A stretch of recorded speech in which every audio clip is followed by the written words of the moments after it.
नमस्कार, अपना प्रदेश उत्तर प्रदेश उत्तराखंड देख रहे हैं आप। मैं हूं आपके साथ पूजा मोहन पांडे। बुलेटिन की शुरुआत बड़ी और अहम जानकारी के साथ करेंगे। इस वक्त की बड़ी खबर सामने आ रही है। अमरीश बघेल को यूपी सरकार ने सेवा से बर्खास्त कर दिया। अतुल रॉय को रेप के मामले में बचाने का आरोप है। बाराबंकी से अमरीश बघेल को गिरफ्तार करके जेल भेजा जा चुका है। तो बड़ी खबर आपको बता रहे हैं। इस वक्त की बड़ी खबर, अहम जानकारी है ये, जहां पर अमरीश बघेल को यूपी सरकार ने सेवा से बर्खास्त कर दिया है। अतुल राय को रेप के मामले में बचाने का आरोप इनके ऊपर लगा हुआ है। तो बड़ी खबर है, अमरीश बघेल को यूपी सरकार ने बर्खास्त कर दिया है। अतुल राय रेप मामले में बचाने का आरोप इस दौरान लगता नजर आया है और इसी के मद्देनजर बाराबंकी से गिरफ्तारी और गिरफ्तारी के बाद जेल भेज दिया है। बाराबंकी से अमरीश बघेल को गिरफ्तार करने का पूरा मामला, अमरीश बघेल को यूपी सरकार ने सेवा से बर्खास्त कर दिया है।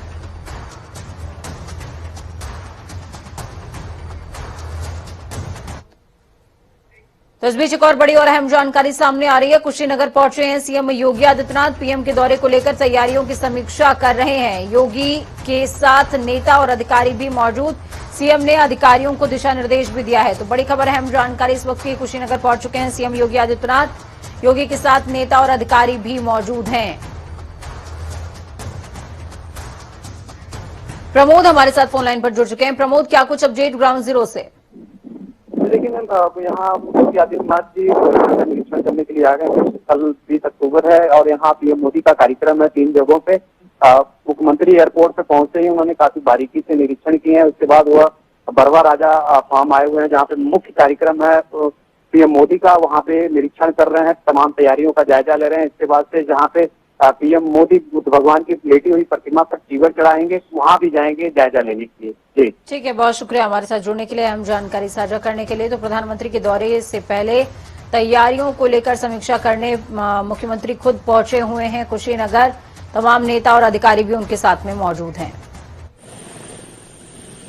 ये तस्वीरें भी आपको दिखा रहे हैं। मुख्यमंत्री पहुंचे हुए हैं। मुख्यमंत्री के पहुंचने की कुशीनगर एयरपोर्ट की तस्वीरें हैं ये। मुख्यमंत्री पहुंचे और इस दौरान तमाम जो तैयारियां हैं उनकी समीक्षा भी की है। देश की आजादी के अमृत महोत्सव के अवसर पर उत्तर प्रदेश में भी लगातार आयोजन हो रहे हैं। इसी के अंतर्गत लखनऊ में 15 दिनों तक खादी महोत्सव और सिल्क एक्सपो 2021 का आयोजन किया जा रहा है। मुख्यमंत्री योगी आदित्यनाथ ने लखनऊ के इंदिरा गांधी प्रतिष्ठान में इस महोत्सव का उद्घाटन किया। सीएम योगी आदित्यनाथ ने खादी महोत्सव में चरखा भी चलाया। उन्होंने प्रदर्शनी में खादी के उत्पादों को देखा और उत्पादकों से बातचीत भी करी। तस्वीरें 3। सीएम योगी आदित्यनाथ ने चरखा चलाया और उद्घाटन किस तरीके से किया गया इस एक्सपो का, वो भी आपकी टीवी स्क्रीन पर तस्वीरें हैं। और लाभार्थियों को चेक देते सीएम योगी आदित्यनाथ नजर आए। अनुरोध करूंगी कि हमारे समस्त प्रधानमंत्री मोदी जी ने इस सदी की सबसे बड़ी महामारी के दौरान इस देश को एक नया मंत्र दिया, आत्मनिर्भर भारत का। आत्मनिर्भरता के लक्ष्य को प्राप्त किए बगैर कोई देश और कोई समाज सम्मान पूर्वक अपने जीवन को आगे नहीं बढ़ा सकता और स्वावलंबन का जीवन नहीं गुजर बसर कर सकता। और उस आत्मनिर्भरता के लक्ष्य को प्राप्त करने के लिए प्रधानमंत्री जी ने जो मंत्र दिया वो दिया था आत्मनिर्भर भारत का।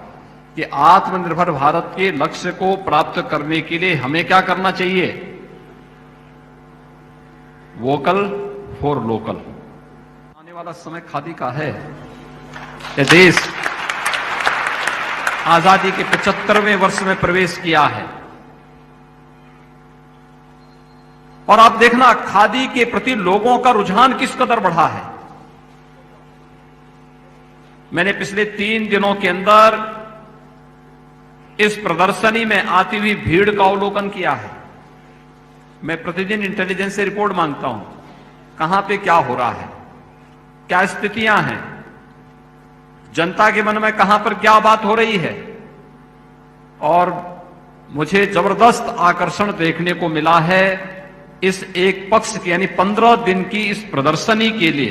खादी अपने आप में आजादी का एक ब्रांड था ही, अब आत्मनिर्भर भारत का भी एक नया ब्रांड बनने जा रहा है। और इसलिए आज मुझे आपके इस कार्यक्रम में आकर के अत्यंत आनंद की अनुभूति हो रही है कि इस स्वदेशी से जुड़े हुए उस अभियान के साथ जिसने देश की आजादी को एक नई ऊंचाइयों तक पहुंचा करके 15 अगस्त 1947 को इस देश को सैकड़ों वर्षों की गुलामी की बेड़ियों को तोड़ने के लिए इस देश के महान स्वतंत्रता संग्राम सेनानियों को एक मंच दिया था, वह खादी ही आत्मनिर्भर भारत के लक्ष्य को प्राप्त करने के लिए, आदरणीय प्रधानमंत्री जी के संकल्पों को आगे बढ़ाने के लिए अब एक नए ब्रांड के रूप में काम करेगा। यूपी चुनाव से आने पहले कांग्रेस महासचिव प्रियंका गांधी वाड्रा ने बड़ा ऐलान किया। लखनऊ में प्रेस कॉन्फ्रेंस करते हुए प्रियंका गांधी ने ऐलान किया है कि विधानसभा चुनाव में कांग्रेस 40% महिलाओं को अपना कैंडिडेट घोषित करेगी। प्रियंका गांधी ने कहा कि इसके लिए हमने आवेदन पत्र मांगे हुए हैं। अगले महीने की 15 तारीख तक आवेदन खुला रहेगा। प्रियंका ने कहा कि मेरा बस चलता तो मैं 50% टिकट दे देती। यूपी में आरक्षण बढ़ेगा तो देश भी बढ़ेगा। सरकार को घेरते हुए प्रियंका ने कहा कि आज सत्ता के नाम पर यह है कि आप खुलेआम पब्लिक को कुचल सकते हैं। आज नफरत का बोलबाला है, महिलाएं इससे बदल सकती हैं। हमने तय किया है कि आने वाले विधानसभा चुनाव में उत्तर प्रदेश में कांग्रेस पार्टी 40% टिकट महिलाओं को देगी।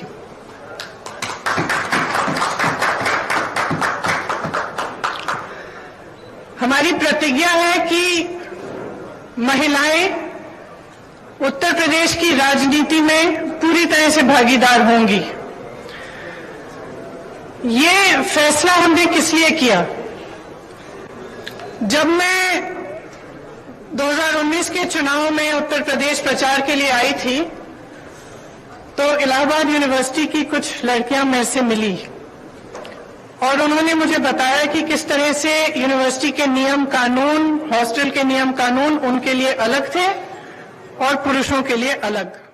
अगर आप बदलाव चाहती हैं तो इंतजार मत करिए, आपकी सुरक्षा कोई नहीं करने वाला। सब बातें करते हैं, सुरक्षा करने का जब समय आता है तो सुरक्षा उनकी होती है जो आपको कुचलते हैं। आज सत्ता का नाम यह है कि आप खुलेआम पूरे पब्लिक के सामने लोगों को कुचल सकते हैं। ये सत्ता बन गई है, ये गलत है। घृणा का बोलबाला है, नफरत का बोलबाला है, गलत है। इसको महिलाएं बदल सकती हैं। महिलाएं इसलिए बदल सकती हैं क्योंकि करुणा भाव, सेवा भाव और दृढ़ता, शक्ति सबसे ज्यादा महिलाओं में है। तो एक कहीं ना कहीं शुरुआत राजनीति के अंदर कांग्रेस ने अपनी कर दी है और इसकी शुरुआत कांग्रेस में प्रियंका गांधी वाड्रा ने एक नए ऐलान के साथ करी है। तो इस पर बसपा सुप्रीमो मायावती ने ट्वीट करते हुए कांग्रेस पर हमला बोला। उन्होंने कहा कि कांग्रेस जब सत्ता में होती है, इनके अच्छे दिन होते हैं तो इनको दलित, पिछड़े, महिलाएं आदि याद नहीं आते, किंतु अब जब इनके बुरे दिन नहीं हट रहे हैं तो पंजाब में दलित की तरह यूपी में इनको महिलाएं याद आ रही हैं। उन्हें 40% टिकट देने की घोषणा इनकी कोरी चुनावी नाटकबाजी है। चलिए, तौकीर किदवई हमारे साथ ग्राउंड जीरो पर जुड़ चुके हैं, हमारे साथ में लखनऊ से। तौकीर, क्या कुछ अपडेट है? क्या इसको कांग्रेस के लिए एक संजीवनी की तरह देखा जाए? क्योंकि जिस तरीके से प्रियंका गांधी वाड्रा पिछले कुछ दिनों से एक्टिव मोड में नजर आ रही हैं उत्तर प्रदेश की सियासत में, अब उसके साथ 40% महिला आरक्षण का ये जो थ्रो है, ये वाकई एक तरीके का किक साबित हो सकता है कांग्रेस के लिए क्या? देखिए, कहीं ना कहीं एक बड़ी लकीर प्रियंका गांधी ने जरूर खींची है, क्योंकि जो 40% का वादा किया गया है इसमें कहीं ना कहीं जो दूसरे दल हैं उनके लिए मुश्किलें जरूर खड़ी होंगी, क्योंकि महिलाओं का एक बड़ा भाग, क्योंकि दूसरी सबसे बड़ी जो आबादी है वो महिलाएं कहलाती हैं।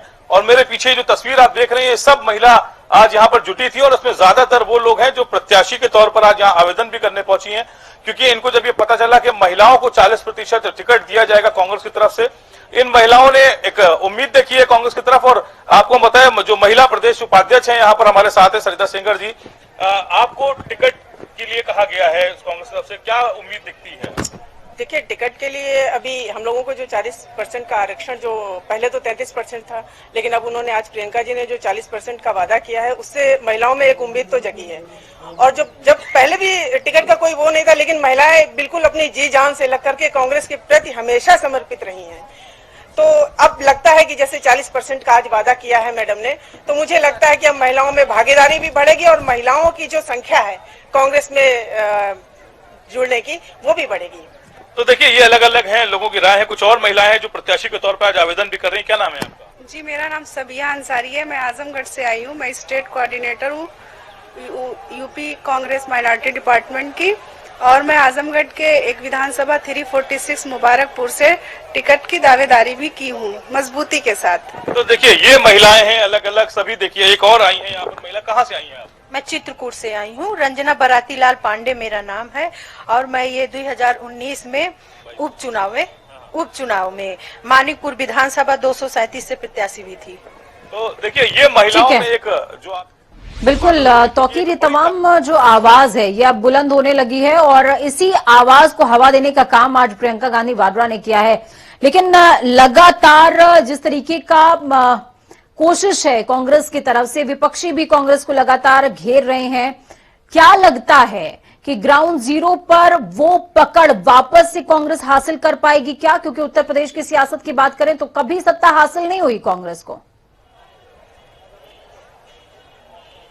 आज देखिए, जो एक आज का जो 40% का जो वादा कांग्रेस ने किया है, वो कहीं ना कहीं हर घर में प्रवेश करने का है, क्योंकि महिलाएं सबसे ज्यादा अहमियत रखती हैं घरों के लिए, पूरे परिवार को जोड़ती हैं। और इसके साथ ही जो उज्ज्वला योजना, जो कई ऐसी योजनाएं हैं जिसके साथ महिलाओं को ही लाभ भारतीय जनता पार्टी ने पहुंचाने की कोशिश की थी, और अगर उसी वर्ग को कांग्रेस साथ लेती है और अपने साथ लाती है तो कहीं ना कहीं एक बड़ी तब्दीली जरूर नजर आएगी। दूसरी तरफ अगर हम बात करें कि जो वोट प्रतिशत की बात है, कि अगर महिलाएं अगर खुलकर कांग्रेस का साथ देती हैं तो जरूर उत्तर प्रदेश में एक नई। बहुत शुक्रिया तौकीर, हमारे साथ जुड़ने के लिए, अहम जानकारी ग्राउंड जीरो से साझा करने के लिए। तो खबरों में आगे बढ़ेंगे, बात होगी देवभूमि की। देवभूमि इस समय कहर से गुजर रही है। उत्तराखंड में भारी बारिश का कहर बदस्तूर जारी। कुमाऊं और गढ़वाल मंडल में सबसे ज्यादा बारिश का कहर दिखाई दे रहा है। बादल फटा तो कहीं पर भूस्खलन हुआ, सड़कों पर मलबा आया तो कईयों की जान चली गई। बेमौसम बारिश ने चारों तरफ हाहाकार मचा रखा। ये खास रिपोर्ट देखिए।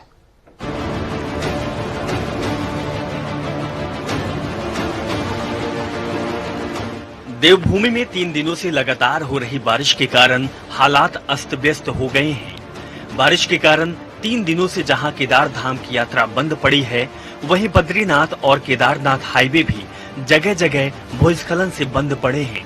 यात्री जगह जगह फंसे हुए हैं। यात्रियों के सामने अब रहने और खाने की भी दिक्कतें आ रही है। यात्रियों को बारिश के बीच खुले आसमान में रात गुजारने को मजबूर होना पड़ रहा है। होटल रेस्टोरेंट के रेट दोगुने हो गए हैं। वहीं यात्रियों को प्रशासन से भी कोई मदद नहीं मिल रही है। दिक्कत में होटल तो है नहीं, रास्ते बहुत ब्लॉक हुए पड़े, ना आगे के ना पीछे के। पीछे जाए तो जब रास्ता बंद, आगे जाए तो आगे रास्ता बंद। यहीं पे रुद्रप्रयाग में दो रात हो गए, तीसरा देख। मैं यमुनोत्री गंगोत्री दर्शन करते हुआ हूँ। अभी इधर आकर रुद्रप्रयाग आकर बस गया, इधर आगे नहीं जाना है, पीछे भी नहीं जाना है, इधर ही है। 2 दिन से इधर ही खड़ा है। वही उधर पता चल गया तो पीछे लैंडस्लाइड का वजह से रोड बंद है बोलकर। अभी इधर ना रहने का कमरा है, ना खाने के लिए बराबर बंदोबस्त है। यही से बहुत मुश्किल से पड़ गया। पहाड़ी क्षेत्रों में लगातार बारिश होने से गंगा, अलकनंदा और मंदाकिनी नदी उफान पर बह रही है। रुद्रप्रयाग में अलकनंदा नदी ने खतरे के निशान को पार कर दिया है। नदी किनारे बने घरों तक पानी पहुंच गया। अलकनंदा नदी में हजारों टन मलबा बहकर आ रहा है। वहीं प्रदेश में बारिश और बादल फटने की वजह से अब तक 16 लोगों की मौत हो चुकी है। मुख्यमंत्री पुष्कर सिंह धामी लगातार हो रही बारिश को लेकर अलर्ट मोड पर नजर आ रहे हैं। आपदा कंट्रोल रूम पहुंचकर अधिकारियों के साथ बैठक और रेस्क्यू ऑपरेशन की बात भी कह रहे हैं। मुख्यमंत्री ने प्रदेश की जनता से अपील की है कि इस समय घबराने की जरूरत नहीं है, सरकार पूरी तरीके से प्रदेशवासियों के साथ खड़ी है। देखिए, अभी बारिश काफ़ी तेज है और उसके कारण से काफ़ी नुकसान हुआ है। जगह जगह पर पुल टूट गए हैं, जगह जगह पर घर टूट गए हैं। लोग विभिन्न स्थानों पर, सुरक्षित स्थानों पर भी उनको लाया जा रहा है। पानी बहुत जगह बारिश हुई है और लोग रास्तों में भी रुके हुए हैं, संपर्क कटे हैं। हम लेकिन पूरा प्रयास कर रहे हैं हर तरीके से कि लोगों को, सभी को सुरक्षित स्थानों पर निकालें और किसी को भी कहीं पर जिस प्रकार की भी आवश्यकता हो।